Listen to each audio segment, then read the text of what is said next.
Good night, little ones. I am Stevika Rodney, and tonight I'll be reading Chee's Big Plan number 2, written by Carol Otley Mitchell. Chee is a vervet monkey who lives on the beautiful island of St. Kitts.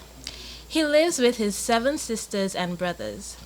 The youngest one is growing up but still hangs on under his mother's tummy sometimes.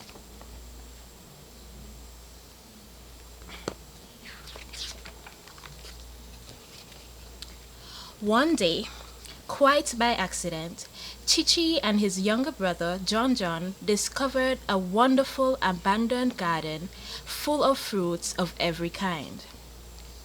They had only been to the garden one time, and Chee was determined to return.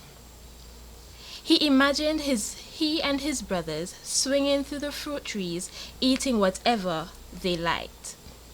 No one lived in the house with the garden, so the monkeys would be able to eat and play without being disturbed. If only they could get inside. The monkeys could not just scamper over the wall into the garden and eat until their tummies were full. No, the house was surrounded by danger. There was something or someone on every side of the house to keep the monkeys away. 3 Rottweilers lived in the house on the left. Very fierce dogs who spent most of their time curled up in the shade of the front steps of their house. If the monkeys got near the garden, the dogs would jump to their feet and bark with a deep bark that made even a brave monkey like Chee run for cover. The house on the right was even worse. Not only did a fierce dog live there, but there was an elderly man who was always at home. He didn't like it when Chee and his brothers ate the fruit from his trees. He couldn't move very quickly, but he would stand near his dog and shake his long, thick walking stick to scare the monkeys away. Shura, the dog in the house behind the monkey's paradise, was quite calm. She liked people, but she did not like monkeys and would snarl and snap if they came near. Chee had made it past Shura once before, and that was when he discovered the abandoned garden. He had not been able to get past her since. The monkeys would have loved to enter their garden through the front gate, but the road in the front of the house was busy with traffic all day. Chee's older brother Ma thought they could get past the cars, but as brave as Chee was and as delicious as the fruits in the garden were, the traffic was too dangerous to get past. Chee, Ma, and John drew a picture of the problem. The monkeys drew a square for each house. The box in the middle was their garden, and Chee marked it with a large X. He used stones for the dogs and people in the other houses. He moved the stones into one position, then another. "There must be a way in," he said at last. "Let me go," John pleaded. "I can get by, I know it. Anyway, it's my turn. You spent hours in the garden last time." Chee remembered the wonderful time he had spent collecting fruit in the garden. "Well," Chee said, "every lunchtime Shura sleeps soundly under the ginger lilies. If she stays fast asleep and the 3 Rottweilers are also asleep, we can run along the wall of Shura's house and jump into our garden. But if any of them wake up," Chee continued, "it's big trouble. You can hide in Shura's garden, but it's a long jump from the trees in her garden to the wall of our garden. I made it the last time, but that was because I was terrified," Chee added. "I can do it," John said. I'm the fastest monkey ever. And to prove it, he sped to the end of the road and back. I don't know, Chee said. It's a long jump. Piece of cake, John said. I'm the long jump champion in my class. And he showed Chee once more, running and then taking a leap in front of his brother. You won't have a running startup in the tree, said Chee. But John insisted, and eventually Chee gave in. Okay, we'll wait until Shura is asleep on this side of the house, and I will stand guard here. He drew an X in the ground in front of Shura's house to show where he would hide. If she wakes up, I'll call out to you and you will have to run. We can't see the Rottweilers, so we just have to hope that they are also asleep. I'm ready, said John. They'll never catch me. So the monkeys kept watch over the house where the dog called Shura lived. When the sun was at its highest peak, Shura felt too hot to walk around the garden. She went to her favorite place under the shade of the ginger lilies and fell asleep. The monkeys waited until they thought she was in a deep sleep. Then, Chee approached the wall slowly until he was close enough to touch it. Shura did not wake up. Chee signaled to John, and the little monkey came running.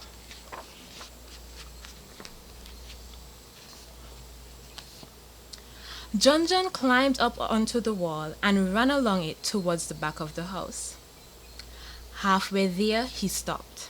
The Rottweilers were awake, and they were already snarling at him. Don't panic, Chee said softly. Jump into the trees in Shura's garden, which she's still asleep. So little John jumped into the fruit trees and made his way from one to another until he was in the tree next to the wall that separated Shura's house from their garden. It was a plum tree with thickly intertwined leaves and branches, so he was hidden from the dogs below. He crept to the edge of the furthest branch and stopped. Chee! John cried out. I don't think I can do it. Shura rolled over in her sleep. Chee ran over to the other side of the front of the garden. Shh, he whispered. You'll wake up Shura. I can't do it, I can't, wailed John. Chee encouraged him. Of course you can. You're the long jump champion, remember? You can do it. I can't, said John. Chee knew that John was terrified. Okay, don't fuss, he said. Just turn around and come back before Shura wakes up. But it was too late. While Chee was talking to John, Shura had woken up. She smelled John and barked. She ran up the plum tree searching for the monkey. John's body was well hidden, but his long tail hung down, just within Shura's reach. She leapt and nipped at his tail. Ow! John cried. And he ran, jumping from tree to tree and then over the wall to where Chee waited. The two monkeys ran back home.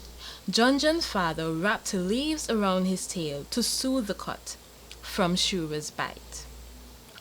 John sat whimpering. I'm sorry. I was so sure I could do it. Don't worry, it's very difficult. We'll get there one day, Chee comforted him.